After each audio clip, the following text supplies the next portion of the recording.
I'd like to talk about how the whole project started. It was actually a phone call to Glenn Robertson because I'd gotten the bill for the building permit, which was some $18,000, which kind of surprised me because initially it was supposed to be a fairly low budget project.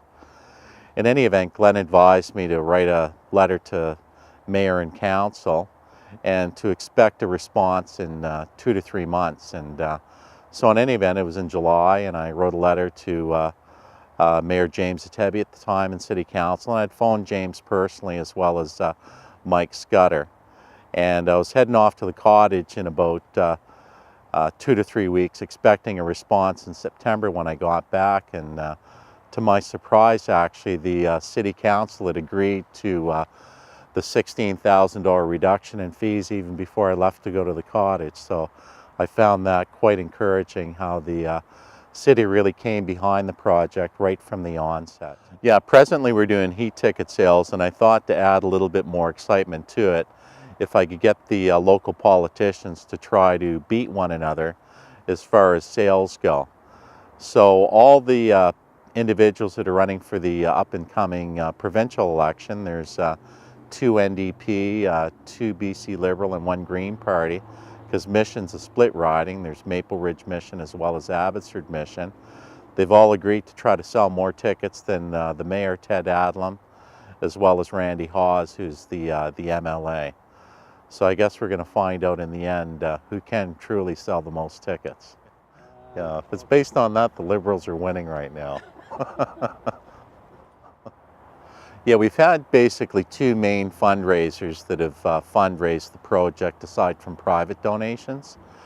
Our first fundraiser was last summer. We raised some $22,000, and that was Mayor Ted Adlam putting on a charity golf tournament. All the proceeds went to the construction of the food bank building.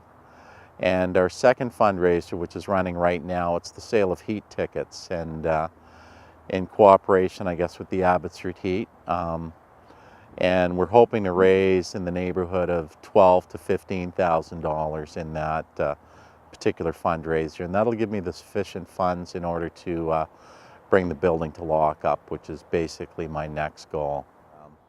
What we're building here right now is a food bank building for St. Joseph's Food Bank, which is the registered food bank for Mission.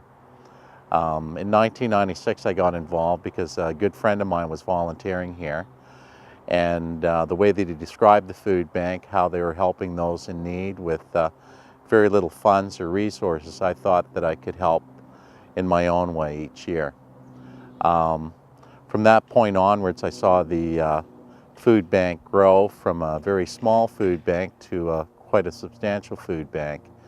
In 2008, St. Joseph's Food Bank became the registered food bank for Mission, working under Food Banks Canada and Food Banks BC. At that point in time, they were distributing tons of food per month. Just recently, last year, we distributed over $700,000 worth of food. And it became apparent at that point that the church basement was no longer adequate for distributing food. There's a lot of man hours or manpower being used in order to bring the food in. And after discussion with the priest at that time, Father Gomez, as well as Patrick Carey, who was the food bank manager, who I'd worked with for many years, it was determined that we needed another location.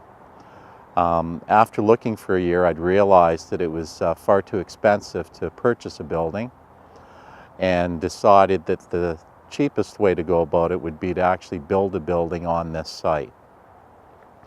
So in 2009, the Archbishop of Vancouver appointed me agent for this building project. I was able to get a set of plans done up, and as well as a building permit.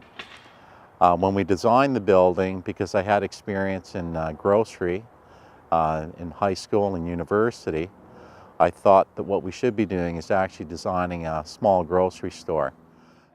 As you can see here in the basement, we've got a loading dock so that when trucks come in, they can actually back right up to the building. There's a self-leveler, so trucks at various heights can basically come in. We've got pallet jacks that have been donated, and we'll be able to take the food in, load it on pallets directly into the basement. In the basement also, over there in the corner, there's a scissor lift that will actually sit at concrete level inside the basement, and it'll carry up to 2 pallets upstairs for distribution. And the distribution area is actually at the parking lot level, and we've got Terry Kirchmeyer working up on top right now.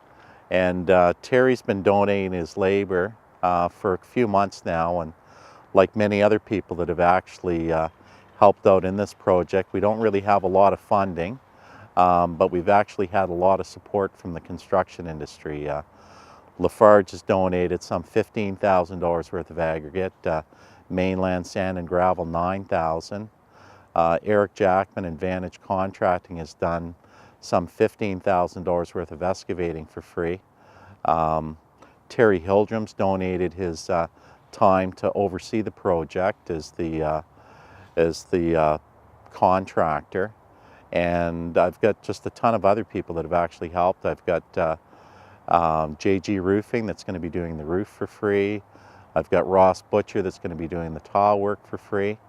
Verbeek Pallet Supplies providing all the plywood for the project for free.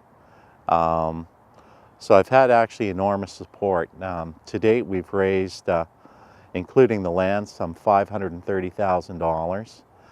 We're short about $120,000 to complete, but we're only shy about $5,000 or $6,000 at this point in time to bring the building to lockup. The total cost to lockup is approximately $110,000, and we've got to do it all at once. Yeah, aside from help from my friend Chris Lindgren here behind the camera, that's pretty much all that I have to say.